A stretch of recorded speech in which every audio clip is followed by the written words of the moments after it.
Hello friends, वेदना stories में आपका स्वागत है। मेरी आज की कहानी है ममता की छाँव।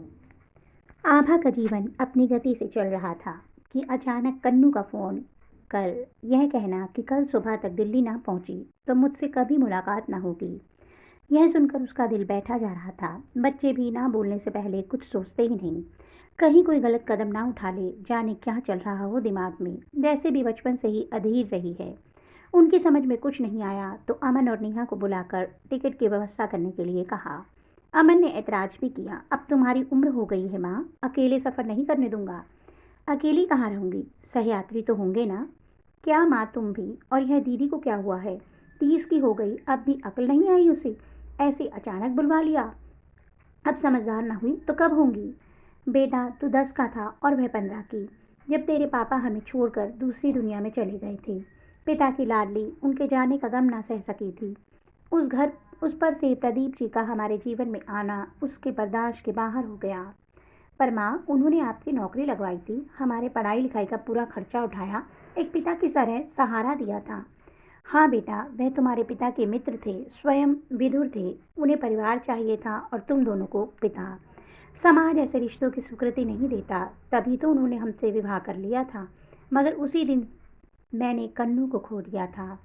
पर क्यों माँ, दीदी को तो तुम्हारे लिए खुश होना चाहिए था ना। वह आपे में नहीं थी, अपने पिता का स्थान किसी और को नहीं दे पा रही थी। तब मुझे ये एहसास हुआ कि शादी ने मेरी औलाद को तीसरा बना दिया है। शायद मेरे हिस्से में खोकर पाना ही लिखा है। जब भी कुछ पाया तो उसके बदले बहुत कुछ खोया। मुझे जरा आभास भी होता कि प्रदीप जी के कारण कनु को खो दूंगी तो मैं उनसे शादी न करती। मुझे दुल्हन के लिबास में देखा तो वह लड़ झगड़ कर अपनी सहेली के घर चली गई थी और वहीं से दिल्ली लौटकर इस घर में कदम ही नहीं रखा। तुम्हारे विवाह में भी नहीं आई। प्रदीप जी से इतनी नफरत थी उसे, अपने पिता से इतना प्यार था, कहते हुए आभा हिचक हिचक कर रोने लगी। सचमुच वैधव्य ही उनके हिस्से था। इस जीवन में अपनी आंखों के सामने दो दो आरतियां उठती देखी थी। अपने मध्याह्न में ही इतना कुछ देख लिया था कि कुछ और देखने की हिम्मत शेष नहीं बची थी। 50-55 में जब शादी की सबसे ज़्यादा ज़रूरत होती है तब वे फिर से अकेली हो गईं। पहले पति का जीवन के मझधार में छोड़ जाना, फिर एक सहारे की तरह प्रदीप जी का आना और अनायास ही उनका भी आंखें मूंद लेना और अपनी ही कोख में जन्मी खुद की जाई का घर से विमुख हो जाना। तमाम घटनाक्रम चलचित्र की भांति आंखों में नाच गया। आभा का जीवन सचमुच कांटों भरा था। अपने जीवन में आने वाले हर उतार चढ़ाव से तो समझौता कर ही लिया था, मगर अपनी औलाद के दुख से बचकर कहाँ जाती। सच है, जो किसी को नहीं हारता वह अपने ही जन्म से हारता है। वह तो भला हो बहू नेहा का, जो उसने पोती के रूप में छोटी कनु दे दी और वे उसकी किलकारियों के मधुर संगीत में खो गई। मगर अतीत से पीछा छुड़ाना आसान कहाँ होता है। पति विमान चालक वीरेंद्र के प्लेन क्रैश में मौत की सूचना लाने वाले प्रदीप जी ही जब तब हाल चाल पूछने आने लगे थे। उस वक्त मैं बुरी तरह से टूटी हुई थी। उनके सामने आने में भी उन्हें पूरा 1 साल लग गया था। उन्हीं के स्कूल में छोटे बच्चों को पढ़ाने लगी थी और फिर एक दिन उनके द्वारा विवाह का प्रस्ताव दिए जाने पर आभा ने मौन स्वीकृति दे दी थी। और वह भी बड़ी होती बिटिया कनु की खातिर, मगर अफसोस उसने माँ को न समझा। हमेशा के लिए पिता का आवाज़ छोड़कर चली गई। बच्चे नादानी कर सकते हैं पर माँ नहीं। कनु का स्वाभिमान बना रहे तभी तो अपनी पूरी तनख्वाह कनु तक उसकी सहेली प्रिया के हाथों भिजवाती रही, जब तक वह 18 की नहीं हो गई। एयरलाइंस वालों ने कनु प्रिया को उसके पिता की जगह नौकरी के तौर पर विमान परिचारिका नियुक्त कर दिया। तब उसकी जब भी माँ से मिलने की इच्छा होती तब हवाई यात्रा के दौरान वह बनारस होकर आती जाती, मगर घर के बजाय प्रिया के घर पर बुलाकर मिल लेती।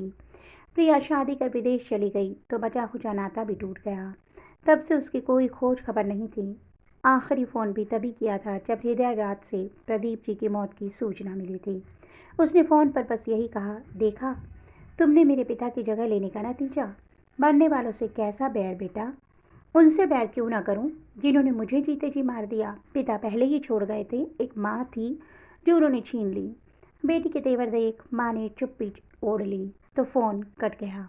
क्या कहती, क्या समझती, कहाँ तो तब जाए जब कोई सुने, अगर सुनना ही ना चाहे, दिमाग के द्वार बंद कर ले तो बोलने वाले के होंठ ही फड़फड़ाते हैं और कुछ नहीं। उफ़! पहले पति से और फिर अपनी आत्मजा से विछोह को आभा ने अपने हिस्से का दोष मानकर स्वीकार कर लिया था।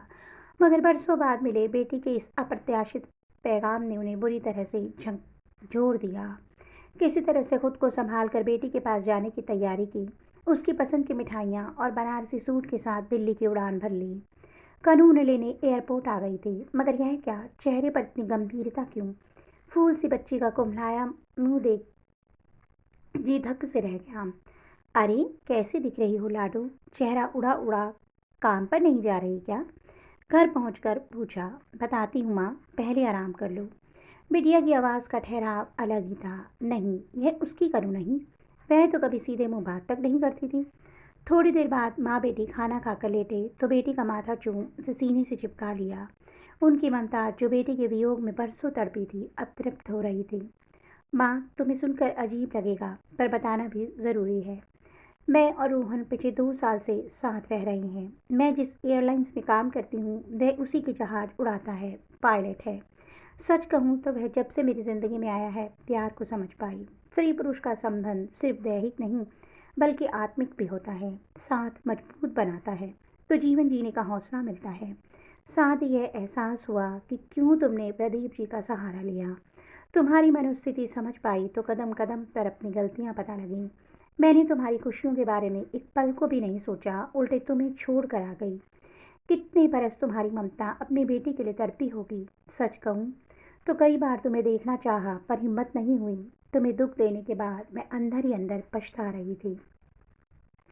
कोई बात नहीं बच्चे, अब आ गई हूँ ना, आ मेरी गोद में बैठ जा। पिछले वर्षों की सारी ममता उड़ेल दूँ तुझ पर।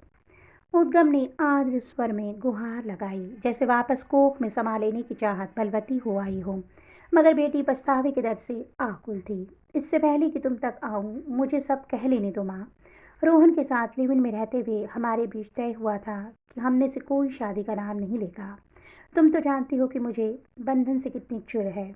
अब जबकि मैं स्वयं माँ बनने वाली हूँ, ऐसे में मुझे अकेली छोड़कर वह अपने परिवार के बीच रहने चला गया है। माँ, मैं अकेली पड़ गई हूँ। मुझे तुम्हारा साथ चाहिए। तुम्हारे बिना मैं माँ नहीं बनना चाहती। माँ? हाँ माँ, मैं प्रेग्नेंट। रोहन जानता है? हाँ, उसने भी संक्षिप्त उत्तर दिया, मानो माँ का मन पढ़ लिया था। उफ, यह क्या कर डाला बागी बिटिया ने। बेटी के अंदर की स्त्री का दुख, एक भावी माँ का दुख, सब मिलकर आभा को द्रवित कर रहे थे। मगर अब घर ही छोड़ दिया था तो सवाल क्या और जवाब क्या।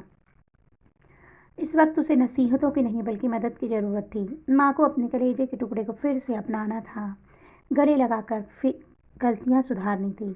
अतः मन मजबूत कर पूछ बैठी, फिर भी तुम्हें अकेली छोड़कर चला गया? उसने कहा कि वह आधा आधा नहीं जी सकता। कभी यहाँ तो कभी अपनी माँ के पास जाने से अच्छा है कि सभी एक साथ रहे। सही कहता है, मैं रोहन की माता जी से बात करूँगी, तुम उन्हें बुला लो। रोहन की माँ एक सुलझी हुई महिला है। उन्होंने अपनी बहन के बच्चों को पाल पोस कर बड़ा किया है। वह भी तब जब वे असामयिक वैधव्य के दुख से अवसाद में आ गई थी और उसी मानसिक अवस्था में अपनी जान दे डाली। उनका ही कहना है कि एक बच्चे के स्वस्थ जीवन के लिए माँ का खुशहाल होना बहुत जरूरी है। वह मेरे मन की गांठ खोलना चाहती है, इसीलिए उन्होंने कहा कि जब तक मेरे परिवार वालों से नहीं मिलेगी, मेरी और रोहन की शादी नहीं हो सकती। माँ, तुम मिलोगी ना मेरे लिए? मैं जानती हूँ कि मैंने तुम्हें बहुत सताया है, पर अपने अंदर आने वाले शिशु की आहट ने मुझे बदल दिया है। माँ बनने की संभावना ने माँ की मजबूरी समझा दी है।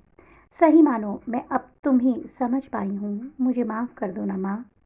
बेटी के इस बदले रूप को देख खुशी के आंसू छलक आए। प्यार अच्छे अच्छे को बदल देता है। अब सब कुछ साफ साफ नजर आ रहा था कि क्यों बिटिया ने आपातकालीन अल्टीमेटम देकर उन्हें दिल्ली बुलाया।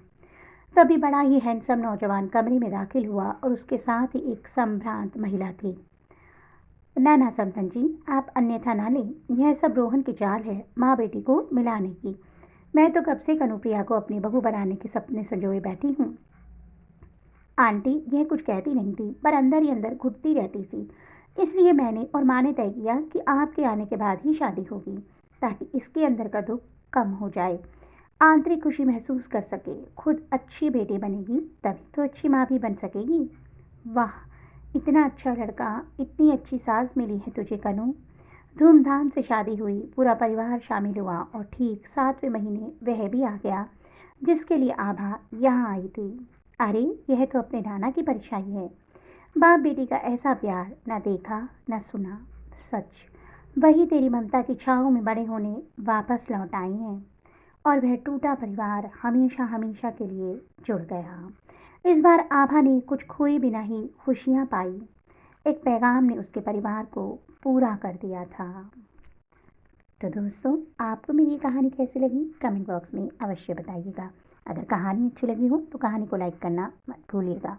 जल्द ही ऐसी अन्य रोचक कथाओं के साथ आपको मिलूंगी। तब तक के लिए बाय बाय।